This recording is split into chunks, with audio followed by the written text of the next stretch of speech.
Welcome to the On Your Side podcast. I'm Gary Harper. And I'm Susan Campbell. How is Susan today? Good. I always have to check in with you just to kind of see, where the gauge is at. Yeah, so today we're recording on a Monday. Yes. And, it's a slow start. Right. I could have slept an extra hour, but here we are. You did come into the studio yawning, saying, "Oh, I'm so tired." I got here a lot earlier than you did, though. You did. And my two favorite things that you say when you come into the studio is it's either I'm very tired, I'm sleepy, or I'm hungry. I know. So I'm both right now. it's that time. I didn't get any food this morning. You need to eat and then hit the sack, right? I wish. Get a little nappy. How about you? Are you bright-eyed and bushy-tailed? I get up every morning. My eyes open like around 5:15. No questions. No questions, yeah. And then I'm out the door on my 3-mile hike and start the day. There you go. Try to, anyway. I love it. So, listen, we're talking about kids and money, and thank goodness I'm an empty nester. I've been through that. It was enjoyable time. Loved every minute of fatherhood and parenthood. Every single minute. Okay, Don't make me feel bad here. Okay, maybe I embellished a little bit there, but yeah, there were some ups and downs. But it's expensive. It is. And you've got 3 kids. So, Yes. You're right in the thick of it right now. We are getting ready to sign our kids up for, the fall sports activities and going, oh, gosh, I forgot about that extra $180 line item in the budget. Yes. Those little things slip your mind sometimes. Yeah, and everything's getting more expensive anyway to provide for your kids, sports-related type stuff. Little suggestion for you, okay? Tell me. Keep the kids away from hockey.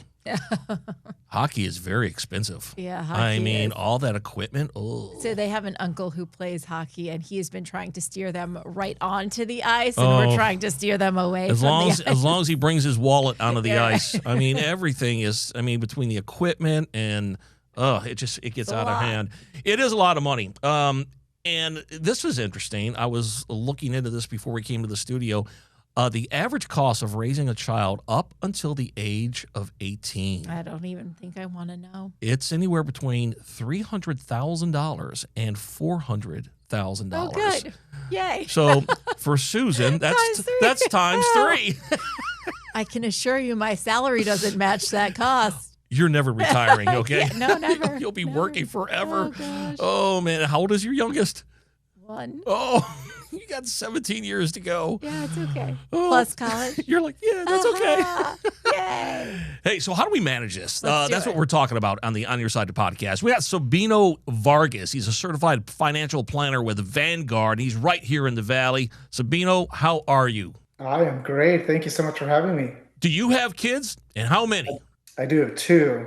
So one out of the house, she's 19, and then I have a 10-year-old still in the house. So kind of a tale of two ends. Yeah, right. Do you have any issues with keeping up with the 10-year-old as far as expenses? Yes. So and I'm not alone in this. And I think as you articulated earlier, you're not alone in this either.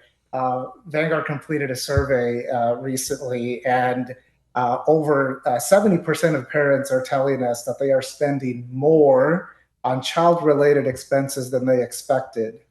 When we are talking about those expenses, what kinds of things are kind of popping up that are surprising people?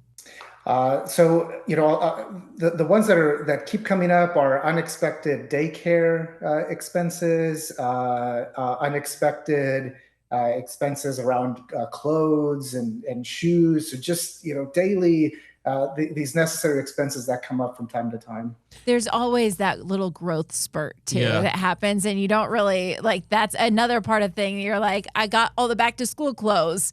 And so you don't budget for clothes, a couple months later. Then all of a sudden there's a growth spurt and none of the pants fit anymore. And you're like, oh, gosh. Well, they're growing. That's good. Some of those examples you brought up, Sabino, they seem like they should be expected. Like clothing. You're going to have to put away for clothing. Your kids they can't run around nude. So, But maybe it's more than you were expecting. Is that maybe the problem? Is it more than people expected? There's a couple of factors there. So the growth spurt thing, absolutely. So my daughter, she's the 10-year-old. We bought some. We did a little back to school shopping earlier in the summer, but that was maybe back in June. She didn't start school until the end of July, and even in that short amount of time, some of those clothes that we bought back in June no longer fit. So back to the drawing board. So I think that's part of it. The other big part, though, is the thing you can't see, and that is inflation. Right? It's sort of that silent thief that makes things more expensive. And that can be the sticker shock when you're going back to the store to buy some more things, and all of a sudden it's even more expensive than it was even the prior month. And when you have an emergency as a parent, you're gonna have to have some kind of emergency fund if something pops up. But that's a big problem in your latest survey. Moms and dads, they don't have a lot of what they really need. I mean, I think at least $1,000, but some of them don't even have $1,000. That plays into this too, right? It's about how are you organizing your money. And so what the survey found too is that in a lot of cases, parents are putting everything in either their traditional checking account or traditional bank account. So one pot for many, many different things, that can lead to a big opportunity that you're missing out on, which is on maybe something that's going to be higher yielding in terms of interest, right? You might not be getting very much interest at all if you're putting everything in one bucket. So what do you do? So good news, there is hope. There is definitely a lot that parents can do to take control and to fight back. I mentioned inflation earlier. One of the best things you can do is explore something that is going to give you just a better opportunity to keep ahead of inflation. So let's use maybe just a simple example. If current inflation is 3% or around 3%, if you go to your savings account or your checking account, and if that's earning maybe 0.5%, you are effectively not keeping ahead of inflation. So the things that you want to do are look for better opportunities, higher yield savings accounts, cash management accounts that are going to give you a higher yield that is ahead of inflation. If inflation is 3%, are there a lot of resources out there or a lot of financial tools to get that 3%, at least so you're breaking even? If you get anything less than that, you're actually kind of losing money. That is right. So what I would encourage parents to do, take the first step, which is find out what you're making on your savings. And again, the survey found that in a lot of cases, it's either a traditional checking account or a traditional savings account. So start there, find out what you're making on that money. The next step would be to explore something that does have a higher yield. And so I work for Vanguard, and one of the accounts that we have, it's a cash management account, Vanguard Cash Plus. On average, it's earning 9 times more than the average yield on traditional savings accounts. Oh man, that's huge. I think, though, a lot of people who are lower income and they barely have the $1,000 in the account, they feel like they can't go to a heavy hitter like Vanguard because I just don't have the money, and that's for people who have a lot of money. That's not necessarily the case. Not the case at all. No, Vanguard represents 50 million investors across the world, and the Cash Plus account I was mentioning earlier, there is no minimum that you have to come to Vanguard, with to get it open. How much is it doing right now? What kind of interest rate you get on that? So the annual percentage yield is 3.65%. Okay. I just did a switch to my husband and I just switched from a traditional bank account to a high yield checking and savings account. So the checking account obviously is a little bit less interest than the savings account, but it's more than, my traditional bank account. It was 0% on a checking. Sure. And the process was pretty simple to do the whole swap. So I just want to encourage people, that if you are considering doing it, you don't have to have stacks and stacks and stacks of information and time and everything. You can kind of, you have to go through after you make the switch to make sure everything that's debited is, getting debited from the new correct bank account. So there is a little bit of legwork associated, but it does work. I think money can be a scary topic for a lot of people. They probably don't like talking about it, and it's kind of like, I just want my paycheck and I want to put it in, I want to pay the bills, but frankly, you get a little nervous. Like, my paycheck has been direct deposited to the same bank account for a whole bunch of years. Everything's running smoothly. Right. Do I want to rock the boat? Right. And I had that anxiety a little bit. Like, I knew I transferred the account to the right place. But, on payday, I was like, okay, let's hope that this paperwork went through on the right day. Yeah. Because I've got a mortgage payment that needs to come out. and the deposit doesn't need to go into, we're in thin air. Like where did my check evaporate to? Yeah, so I understand why people might be hesitant. But, it is fun to see. Like, we had our first month of interest deposits, and that was great. Yeah, you got to make the first move. Hey, what about some of these digital banks out there? Not to take business away from Vanguard, but there's a lot of digital banks. They don't have the overhead like lights and bank tellers that have to be paid. They're digital. Are they safe, and do they offer more interest rates? It's a good question. I think it's something that you can look into. What I would encourage you to look at are things like the access to FDIC insurance and making sure that your deposits are safeguarded. If you want to go a step further, as other banks come online, I think it's also a good idea to check on their what's called their financial strength in terms of their rating. And there are some government websites that you can use to look up the financial strength of those institutions. Yeah, you got to make sure you know what you're getting into. But I guess those the interest rates are a little higher because, as I was talking about earlier, they don't have the overhead. So I'm assuming that's how they have the higher rates, right? Correct. So yeah, just in terms of the business arrangement, that's one of the ways they're able to justify maybe the higher interest is based on lower overhead expenses. Obviously, as with anything, make sure you check it into minimums, any minimums requirement, any ongoing fees. You really want to do your research ahead of time to make sure there's no surprises. We are expecting the Fed to probably start dropping rates at least once, by the end of the year. Yeah. How do those rate cuts impact what happens to a high yield savings account and how much interest we're actually earning?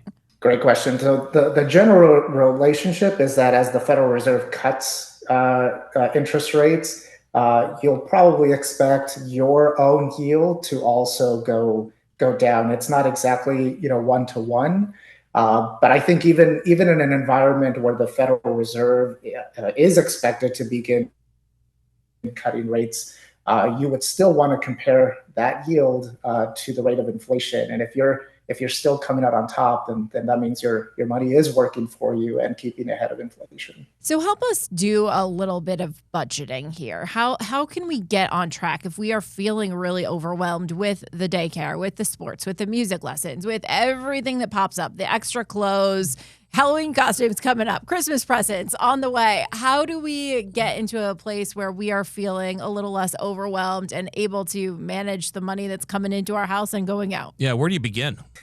There's the first step, I think, for any parent who is feeling overwhelmed is, it sounds simple, but sit down and make a plan, right? Really take that time to focus and offer dedicated attention to your budget. So think about where your money is going. The next step, though, is you can fight inflation, right? This is the common theme that we've been exploring today, and we've explored a couple of tools today that can give you that control. The other one is don't don't delay. Start now. Where kids are back to school already, and holidays are around the corner. So this is a great time to just refresh your own saving and budgeting strategies. And if you're still feeling overwhelmed after taking some initial steps, it is perfectly okay to lean on an advisor. 86% of clients at Vanguard tell us that they feel more peace of mind when they work with a financial advisor. I always tell people, and I've heard it a million times, and some people say, yes, I've heard it before, but you have to pay yourself first. I mean, you are your most important bill. Why don't people do that? For instance, they have all these bills rolling in. They should pay themselves at least 10%, right, to get into savings, and then whatever they have left, start paying down the bills. I think the amount, right, will depend, it'll depend on just individual circumstances. So I think the amount will depend, but the behavior you're after is automation. And, I think a good way to think about that is, I think in most cases, right, your Netflix subscription comes out automatically, out of sight, out of mind, it's done. Why not extend that same, behavior to your savings? Right, where you do on an automated basis pay yourself first, to use that advice. I think that's a great practice to adopt from the streaming subscriptions that you're probably enjoying. It's automatic. You don't see it. You don't touch it. It's just automatically into the account. I mean, I love that. I do too. I do too. And I do love, for us, what has worked is a separation in the bank accounts too of, here's our line item for school. Mm-hmm. Here's, daycare. Here's our line item for the Christmas budget. And so we put separate money into each of those things so I can track where we're at to make sure we're going to cover this, we're going to cover that, we're going to cover this. And then what we have left over, then, we can either have fun with or save even more or do whatever. But I like having the separation in the line items in all of my budgeting. Kind of on a similar note, I have advanced, Susan, in the digital world when it comes to making out bills. This is a big step for me. Tell me more. This is huge. I am actually paying my bills now online. Oh, welcome to 2000, Gary. I've been making out checks, paper checks, forever and ever. Still? Yes. Gary, even my mom doesn't write paper checks anymore. Up until around 2 months ago, I transitioned everything over, with the exception of my HOA. How does it feel? They want me to pay like $5 just for paying them digitally, and I refuse to do that. That's fair. I would get annoyed by that. Does it feel good though? Do you feel free? Like yes. You can track everything and it's easy? I get a thing back in my email saying your gas bill has been paid. Thank you so much. Same thing with my mortgage. It's like I'm so proud of you. And you know how much I'm saving on stamps? A lot. And I should put that money into a high yield savings account. There you go. All comes full circle. Oh, man. Hey, Sabino, thanks for being on the On Your Side podcast. If people want to find out more about you or Vanguard, some of your products, and I would love to have some of our listeners out there who don't think they can get involved with, say, a financial advisor or whatever. It's never too early. You can't have not enough money, right? So tell us a little bit where they can go and some social media sites or whatever. Yeah, so best destination will be Vanguard.com. That's our investor website. And, we offer a variety of solutions and products for people that might need help. We talked today a lot about, cash management and whatnot. I don't want people to lose sight of the future either, right? So as you think about your own kids and maybe college savings, 529 plans represent a great vehicle for that. We could always, if you want us back, we can talk a little bit more about going deeper into those. But those represent another, really powerful vehicle with tax benefits available to everyday people. Yeah, I love the 529 topic. We could have a whole podcast on that because it's a good tool. Well, give us the quick overview of the benefits, because I think there have been so many changes to 529s that make them a lot more appetizing to a lot of people, yes. I think. Yeah. So 529s continue to evolve. I like to think of them this way, right? So if you want to set up a college savings goal for your kids and their future, especially in the state of Arizona offers a state tax benefit for money that goes in to a 529 plan. That money grows tax deferred. And then here's the powerful part. When the money comes out, right, years down the road, it comes out tax-free as long as it's being used for qualified expenses. Recent changes have made them even more attractive, such as, if you don't use up all of the 529 assets at some point in the future, you might also be able to contribute to a Roth IRA for your kids' future. So as you think about their own retirement way down the road, a lot more flexibility with 529s than we've seen in the past. Yeah, it's important to note that 529 plans, everything people donate, they automatically think it's college. It's college. It's not college. I mean, you could use that 529 money if your child goes to trade school or anything in a learning capacity. It doesn't have to be a university. Exactly right. Yeah, lots more flexibility with 529s, and again, I wouldn't want parents to forget about those as another vehicle for your kids' futures. Great. Hey, Sabino, thank you for being on the On Your Side podcast. We learned a lot. It's a great conversation. We appreciate you. It's been a pleasure. Thanks for having me. So if our listeners have learned anything, and of course they have, but I think the most important thing out of that conversation was automatically saving. I mean, make your direct deposit, just like it goes into your checking account, shave a little bit of that off to go into your savings account. You don't see it, you don't touch it, but it's automatically going there. I think that's a huge thing. I just want to, for a lot of people, they might be listening to this and going, I don't have a single extra cent to squeeze out of the budget. Right. And I want to say, we hear you. Yeah. I feel that sometimes, Yeah.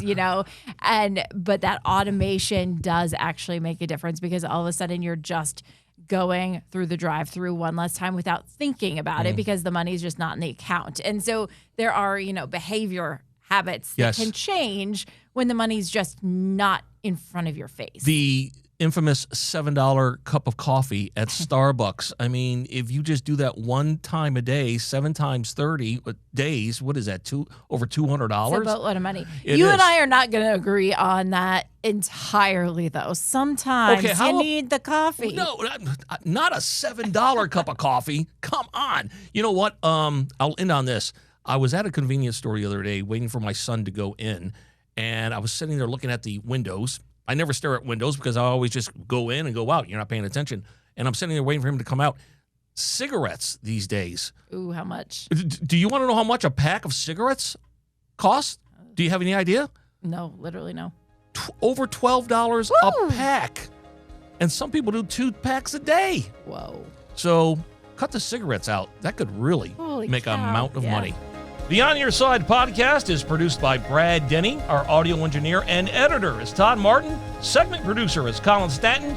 And I'm Gary Harper. And I'm Susan Campbell. If you have a problem you can't resolve, maybe we can, send us a message through azfamily.com or our AZ Family mobile app. Look for the On Your Side section and leave us a message. Thanks so much for listening to the On Your Side podcast. And if you like it, leave us a review. We'll see you next week.